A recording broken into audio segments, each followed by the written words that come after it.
Hello lovely peoples, இன்றைக்கான வீடியோவில் நம்ம என்ன பார்க்க போகிறோன்னா, வீட்டிலேயே ஆர்கானிக் ஹென்னா கோன்ஸ் எப்படி பண்ணுறதுன்னு தான் பார்க்க போகிறோம். ஹென்னா கோன்ஸ் மேக் பண்ணுறதுக்கு நமக்கு sugar, henna powder, essential oil, spatula இதெல்லாமே வேணும்.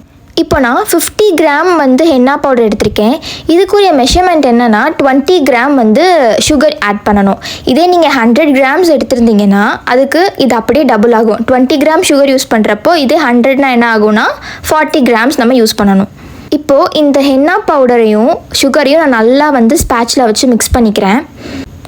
நல்லா மிக்ஸ் பண்ணதுக்கப்புறமா நம்ம கொஞ்சம் கொஞ்சமாக தான் வாட்டர் ஆட் பண்ணணும். ஏன்னா ஒரேடி ஆட் பண்ணுறோன்னா நமக்கு ரொம்ப தண்ணி ஆகிடும். அதுக்கப்புறம் ஒன்றுமே பண்ண முடியாது, மெஷர்மெண்ட்லாம் மாறிடும். இதுக்கப்புறம் நம்ம டைரி ரிலீஸ் பண்ணுறப்போ ரொம்ப வாட்ரி ஆகிடும். அதனால் பார்த்து கொஞ்சம் கொஞ்சமாக நம்ம தண்ணி ஆட் பண்ணணும்.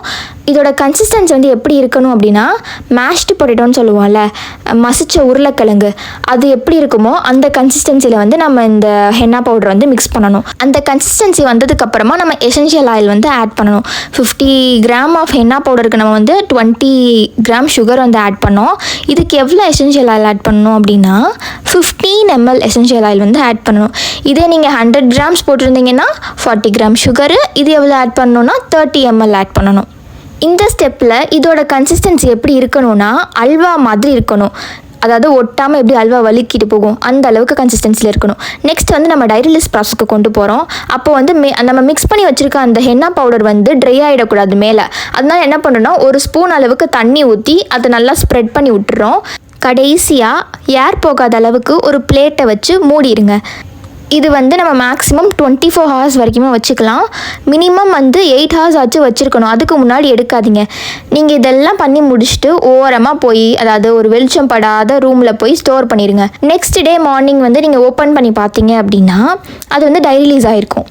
அது எப்படிடா கண்டுபிடிக்கிறது அப்படின்னா, மேலே ஒரு கலராகவும் நம்ம அதை லைட்டாக மிக்ஸ் பண்ணி பார்த்தோன்னா உள்ளே ஒரு க்ரீன் கலராகவும் தெரியும். அப்படி இருந்துச்சு அப்படின்னா உங்கள் கோன் டைரி ரிலீஸ் ஆயிடுச்சு அப்படின்னு அர்த்தம். இப்போ ரொம்ப கெட்டியாக இருக்கும். இந்த கன்சிஸ்டன்சியில் நம்ம கோன் மேக் பண்ண முடியாது.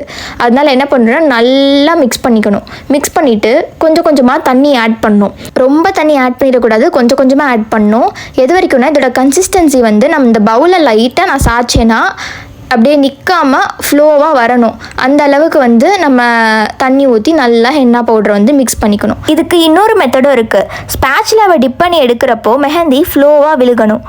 அது மட்டும் இல்லாமல் அந்த பேட்டர்ன் இருக்குல்ல, அது ஒரு 10 செகண்ட்ஸ்க்கு மறையாமல் இருந்துச்சு அப்படின்னா உங்கள் கோன் ரெடி ஆகிடுச்சு. இந்த வீடியோ உங்களுக்கு ரொம்பவே யூஸ்ஃபுல்லாக இருக்கும் நம்புறேன். மறக்காமல் நம்ம சேனலை சப்ஸ்கிரைப் பண்ணுங்கள், உங்கள் ஃப்ரெண்ட்ஸ்க்கும் ஷேர் பண்ணிக்கோங்க. நெக்ஸ்ட் இதே மாதிரி ஒரு யூஸ்ஃபுல்லான வீடியோஸில் பார்க்கலாம். பாய்.